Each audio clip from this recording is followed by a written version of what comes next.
E você tocou num assunto muito interessante, eu queria entrar nesse assunto, que é em relação à ruptura. O Brasil hoje passa por um momento ímpar. Qual vai ser a ruptura que será que vai acontecer para que haja essa transição? Repare, a política brasileira não conhece mais o povo brasileiro. Hoje você tem a proposta de esquerda, direita. Você tem um Brasil novo. Vocês aqui no Centro-Oeste são isso. Né? Há um empreendedorismo acontecendo de todos os tamanhos que olha para o Estado com desconfiança. Dali não vem nada a não ser, sabe, toco, tributo, propina, escândalo, desvio e tal. E as pessoas estão se virando. É uma cultura de autoajuda, de associativismo, de coisa e tal. Isso, hoje o patrão e o empregado não tem mais aquela relação que a esquerda pirou por isso, porque as relações de trabalho antigas eram um patrão num ar-condicionado e o trabalhador e o chão de fábrica. No chão de fábrica. Uhum. Agora o patrão e o empregado chegam 6 horas da manhã juntos e trabalham atrás do balcão juntos, mais ou menos. E não há mais essa hierarquia, essa consciência de classe. E essas pessoas estão indo para a igreja neopentecostal, porque ali elas estão vendo uma sociabilidade que o Estado e a política não lhe dão mais. Ou pelo menos ali ela pode estar sem desconfiar de que o outro estava a bater a carteira dela. E ela tem ali uma coisa, um conjunto de serviços, né? Enfim, de autoajuda mesmo. Isto é a nova esquerda, que a esquerda tradicional está empurrando para a direita. E ela não é de direita, porque ela é solidária com os mais pobres, ela é generosa, ela pensa nas crianças, ela pensa, enfim, no futuro. Portanto, nós é que temos que sistematizar esse novo modelo, que é o que vai coesionar. Só vai coesionar um novo modelo pragmático. Como é que o Estado vai atrás dessa gente, abraça esse povo, compreende a agenda deles e bota o Estado Nacional para fazer outra coisa que não é essa coisa balofa, barriguda, gordona que nós temos hoje no Estado brasileiro. Mas ainda é possível, deputado, perdão, Ciro, ainda é possível uma esquerda sem o apoio do PT? Por exemplo, para 2018? Vou falar do Ceará, porque é uma experiência que me permite proteger o meu ouvinte aí, o cidadão que está me dando atenção, perfeito, da inconfiabilidade do discurso político. Nessas eleições de prefeito, agora, lá em Fortaleza, o PT veio contra nós. Apesar de toda a minha luta, meu apoio, meu esforço e tal, o PT é a natureza deles, veio contra nós. E acabou sendo uma bênção de Deus, porque nós enfrentamos uma direita assim, mais orgânica, tudo quanto é de poderoso, os 2 senadores mais ricos do Brasil, aliados lá e tal, e o PT falando dessa esquerda velha.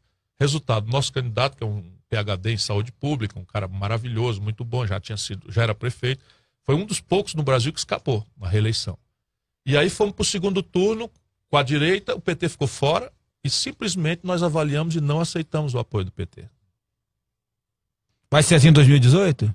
É possível, dependendo do que vai acontecer, é possível. Evidentemente que você tem 2 questões. Uma é o processo político eleitoral e a outra é o processo da governança do país, né? Evidentemente que a governança do país não pode dispensar ninguém, porque é muito difícil a situação brasileira.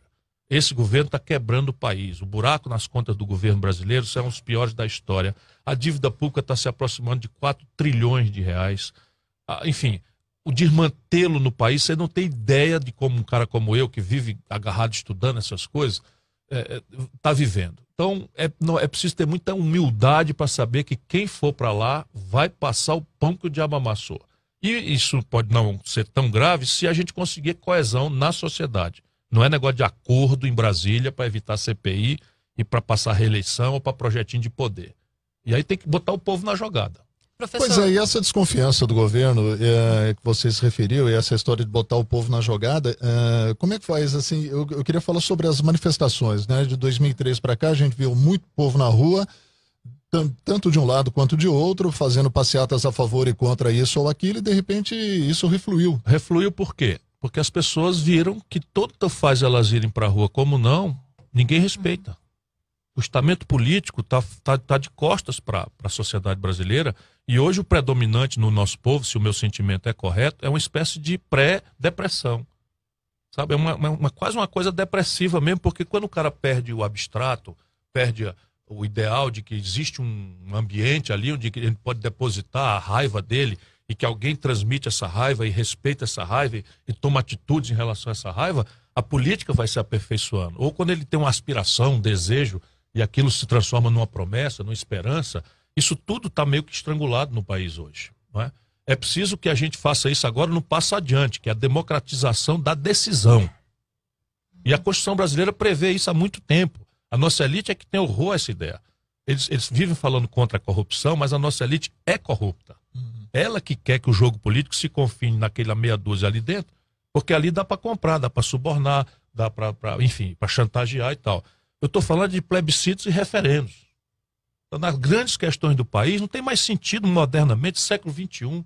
Estamos virando aí, todo mundo tem um tablet, todo mundo tem um celular. No Brasil tem mais celular do que gente, né? Por que a gente não cria um aplicativo de e-government, né, que é o moderno, e começa a experimentar consultas informais no primeiro momento, depois qualificar isso com um algoritmo aí qualquer que qualifique as pessoas, sair dessa coisa antiga do século XIX que ainda está aí e botar o povo para resolver. Professor, então, assim, só para eu compreender, o que você fala é mais ou menos uma analogia. Por exemplo, nós temos a direita